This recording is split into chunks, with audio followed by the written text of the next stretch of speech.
नमस्कार दोस्तों। तो आइए आज आपको इस वीडियो के माध्यम से रानीखेत शहर के ताड़ीखेत नामक ग्राम में स्थित गुलजू के दरबार में लेकर चलते हैं। गुलजू भगवान को न्याय के देवता के नाम से भी जाना जाता है।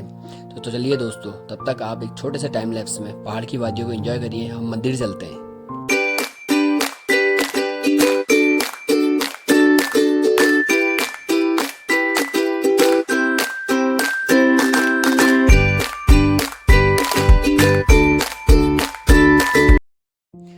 तो देखिए दोस्तों, अब हम पहुंच चुके हैं मंदिर। हम आपको मंदिर के दर्शन कराएंगे तथा कुल देवता का इतिहास बताने की कोशिश करेंगे तथा साथ ही साथ आपको यह भी बताएंगे कि क्यों आखिर उत्तराखंड में गोलू देवता को इतना पूजा जाता है तथा क्यों इनको न्याय के देवता के रूप में सर्वप्रथम माना जाता है। तो दोस्तों, जैसा कि आप जानते हैं, गोलू देवता को उत्तराखंड में सबसे पहले पूजा जाता है और इनका जन्म चंपावत में हुआ था। इनके पिताजी का नाम झालू राई था। इनके पिताजी एक राजा थे। वह अयोध्या को छोड़कर चंपावत जिले में आए थे। झालू राई की 7 पत्नियां थी, लेकिन उनमें से किसी की भी कोई संतान नहीं थी। इसलिए झालू राई इसी चिंता में रहते थे, यदि मेरी कोई संतान नहीं होगी तो मेरा वंश कैसे आगे बढ़ेगा और कौन मेरी प्रजा की रक्षा करेगा। इस कारण झालू राई ने भगवान भैरव की तपस्या की तथा उस समय राजा महाराजाओं की मन की शक्ति इतनी दंड होती थी कि वह भगवान के साक्षात दर्शन कर लेते थे। उस समय झालू राई ने भी भैरव देवता की तपस्या की और भैरव देवता ने प्रसन्न होकर उन्हें साक्षात दर्शन दिए। इसके बाद झालू राय ने भैरव देवता से कहा कि मेरी कोई संतान नहीं है, कृपया करके मुझे संतान का सुख प्रदान करिए। इसके बाद भैरव देवता उन्हें कहते हैं कि तुम 8वीं शादी कर लो और तुम्हारी जो 8वीं रानी होगी उसकी कोख से मैं जन्म लूंगा। मैं आपके वंश को आगे बढ़ा लूंगा और आपकी प्रजा की देखभाल करूंगा।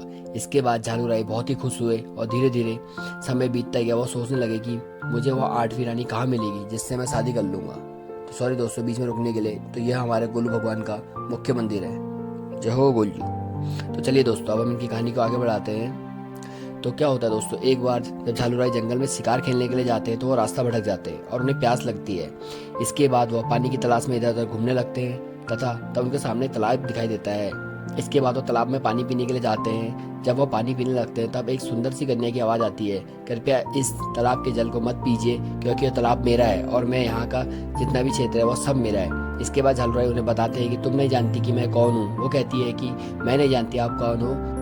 तो तब झालू राय उसे बताते हैं कि मैं यहाँ का राजा हूँ। इसके बाद वो कहती है कि मैं नहीं मानती कि आप राजा हो, आप मुझे अपने राजा होने का सबूत दीजिए। तब झालू राय उनसे कहते हैं कि मैं ऐसा क्या करूं जिससे कि आपको यकीन हो जाए मैं राजा हूं। इसके बाद वो कन्या कहती है कि यहाँ से कुछ दूरी पर 2 साथ लड़ाई कर रहे हैं, यदि आपने उन्हें छुड़ा दिया तो मैं मान जाऊंगी कि आप एक राजा हैं। उसके बाद झालू राय उन्हें छुड़ाने के लिए जाते हैं, परंतु वो असफल रहते हैं। वह कन्या सांडों को अलग अलग कर देती है। यह दृश्य देखकर राजा हैरान हो जाते हैं और वह उस कन्या से उसका परिचय पूछते हैं। इसके बाद वो बताती है कि मैं पंच देवताओं की बहन कलिंगा हूँ। इसके बाद झालू राय उस कन्या के सामने अपने शादी का प्रस्ताव रखते हैं। वह कन्या कहती है कि मैं सबसे पहले अपने पंच देवताओं से पूछूंगी, उसके बाद में मैं आपसे शादी करूंगी। इसके बाद पंच देवता कलिंगा को शादी के लिए स्वीकृति दे देते हैं और राजा झालू राय से शादी कर लेती है। जब झालू राय अपनी 8वीं सपत्नी को शादी करके महल ले आते हैं तब उनकी पहली 7 पत्नी उनसे ईर्ष्या करने लगती हैं। शादी के कुछ दिनों बाद कलिंगा को एक पुत्र की प्राप्ति होती है।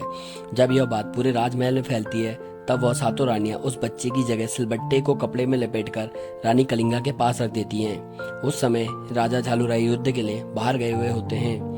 इसके बाद वह सभी रानी उस बच्चे को जहरीले जानवरों के बीच में छोड़ देती है, लेकिन कोई भी जानवर उनका कुछ भी नुकसान नहीं पहुंचा पाता है क्योंकि वह स्वयं भैरवनाथ हैं। वह रानियां उस बच्चे को कई बार नुकसान पहुंचाने की कोशिश करती हैं, लेकिन हर बार असफल रहती हैं। तमाम कोशिशों के बाद भी जब वह रानियां उस बच्चे का कुछ नहीं कर पाती हैं तो उसके बाद वो सभी रानियां गोलू देवता को सफेद कपड़े में लपेटकर एक बक्से में बांधकर पानी में फेंक देती हैं। जब नदी में वो बक्सा बहता हुआ पानी के संग जा रहा था तब नदी के किनारे एक मछुआरा मछली पकड़ रहा होता है। उस मछुआरे ने उस बक्से को देखा तो उसने उसे बाहर निकाल लिया और उसे देखकर बहुत खुश हुआ क्योंकि वह एक सोने चांदी से बना हुआ बक्सा था।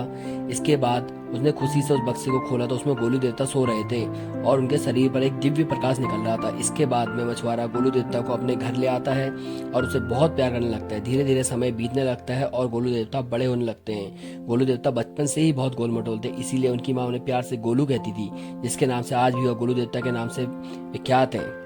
जब गोलू देवता बड़े होते हैं तब उन्हें अपने सपने आने लगते हैं कि झालू राय उनके पिताजी हैं जो इस समय शासक हैं। एक दिन गोलू देवता अपने पिताजी मछुआरे से कहते हैं कि आप मुझे घोड़े दे दीजिए, मैं जिससे राजमहल में जा सकूं और राजा को जो सब बातें बता सकूं। उसके बाद वो मछुआरा कहता है कि हम तो बहुत गरीब हैं, मछली पकड़कर अपना जीवन यापन करते हैं, इसलिए हम आपको घोड़ा नहीं दे सकते।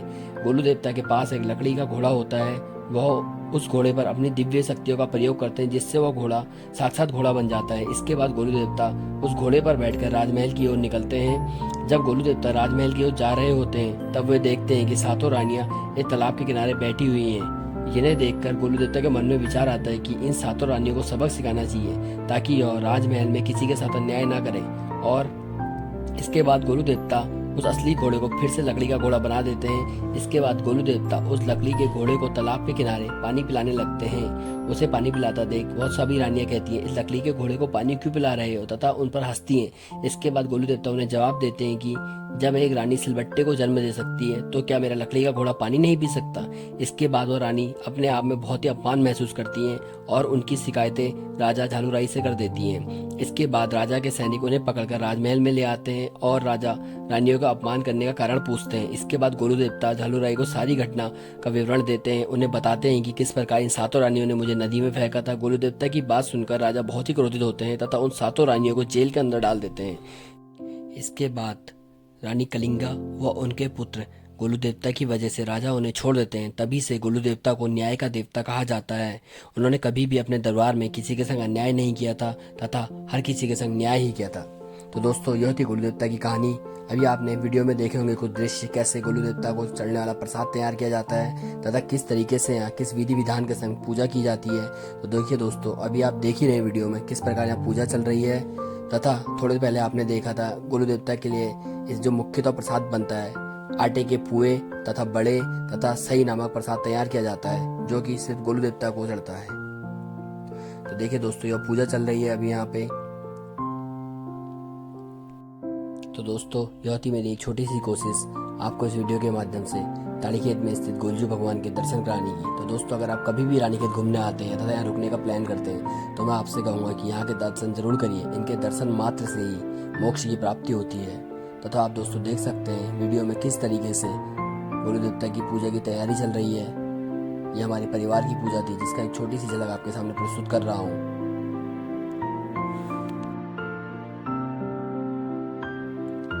तो चलिए दोस्तों, आज की वीडियो को यहीं पर अंत करते हैं। तो दोस्तों, ये हमारे गोलजू भगवान हैं, जिनके ऊपर साक्षात गोलजू अवतरित होते हैं, यह अभी पूजा की तैयारी कर रहे हैं। तो दोस्तों, वीडियो को ज़्यादा लंबा नहीं करते हैं तथा वीडियो को यहीं पर अंत करते हैं। अगर आपको वीडियो पसंद आई है तो इसको लाइक जरूर करिएगा। और दोस्तों, अगर आप मेरे चैनल में नए हैं तो प्लीज़ इसे सब्सक्राइब जरूर करिएगा। आपका बहुत बहुत धन्यवाद दोस्तों वीडियो में बनने के लिए। इस वीडियो में इतना ही। अगली वीडियो में आपको और कुछ बताने की कोशिश करूँगा। तब तक के लिए thank you. Stay tuned. Have a nice day.